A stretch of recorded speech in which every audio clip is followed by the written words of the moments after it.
Building a low-speed, high-pressure nutcracker. Using a geared motor as the power source. The speed is slow, but its torque is high. We have to figure out how to make it even higher. A piece of aluminum on the saw. Cut it in half. Making the frame. Stick the drawing and put it on the drill press. Use a step drill to drill the holes. Grind the outer periphery of the bearing with epoxy resin and glue it to the frame. A bigger one. A small base. This part, near the motor. Just need a bearing. Tighten 2 fixing screws. Put the small gear on the motor shaft. A small piece of brass as the axle of the big gear. Near the edge. Drill an eccentric hole. Cut some solder wire. Knead it into a ball. Put it into the hole. Then raise a small copper rod to make the eccentric shaft. Just heat it with a lighter to weld it firmly. This eccentric shaft can convert the rotary motion of the motor into reciprocating linear motion. Insert the big gear and pad a piece of wood. It's not secure when using nails. Use the front of the table to stabilize it. Re-drill a hole. Then insert a dowel pin. Their noses won't slip. Put the big gear in place. Then bring over the frame. Align the holes. Tighten the screws. This reduction makes it much stronger. Now, for the power part, prepare a piece of wood as a mounting platform, and another wooden block to use as a fixing plate. Then drill a hole in the middle, just like this short section, similar to a tube. Apply glue to the outside, put it into the hole, leave a screw later, then turn the fixed target into a movable plate. Wooden block, apply glue to the bottom, glue it to the end of the platform. This method of fixing clearly won't work. Use a drill press, drill through them both, glue the small dowel and put it in. Now, the two become one hole. Very strong. It should be able to withstand the test of the motor. Polish the excess to be smooth and beautiful. Apply clear varnish to the platform for protection. Stick 5 anti-slip pads on the bottom. Insert 6 screws to fix the motor. Put the motor in place. Then tighten all the screws. You can have a nice long screw on the window. Blow the nut flat and narrow. You can take it off. Turn it around. Remove all the threads. Sand it with sand. Don't wear gloves, okay? Is it shiny? Stabilize it before mounting. Cut a groove using the grinder for easy connection and drilled a hole in it. Insert it into the linear bearing. Let's see. No need to grease. So slippery. Put it on the platform. Secure it with screws.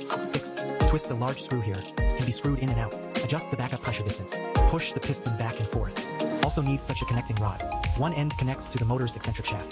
The other end connecting to the piston is also ready. Now all that's missing is a power supply. A high-power power module. Adjust it however you want. This potentiometer was originally easier to adjust. Remove the solder and pull it off directly. Replace it with this. You can turn its connecting wires by hand. Put on a heat shrink tube and bake it. It's not advanced enough to use directly. Make a simple outer shell for it. Piece of wood. Measure the dimensions. Make a mark. Following the lines, use the table saw to cut them. Apply AB glue and stick everything together. It's like this. Blank. Not pretty. Prepare some wood veneer. Pour on the glue and spread it evenly. Then glue on the wood veneer. It looks much better this way. Mark all the hole positions. Then put it on the drill press. Use a step drill bit. The hole size can be adjusted. 10 holes on the top layer, and 10 more on the bottom layer.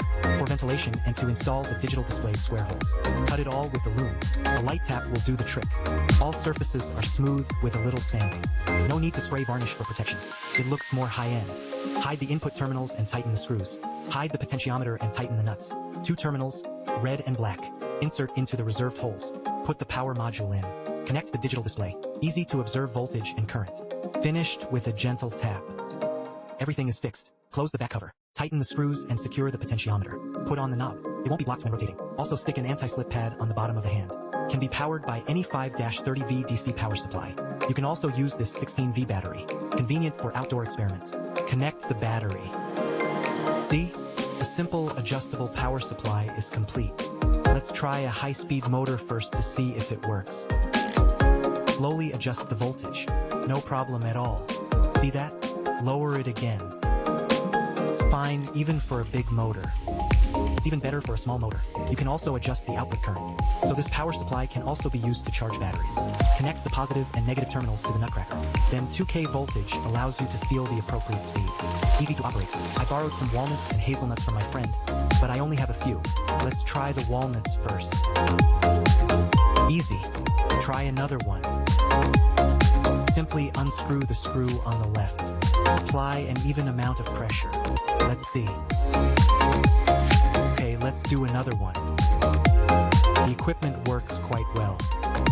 It's just that I didn't borrow enough nuts. Not enough to play with. I'll have to ask for more next time.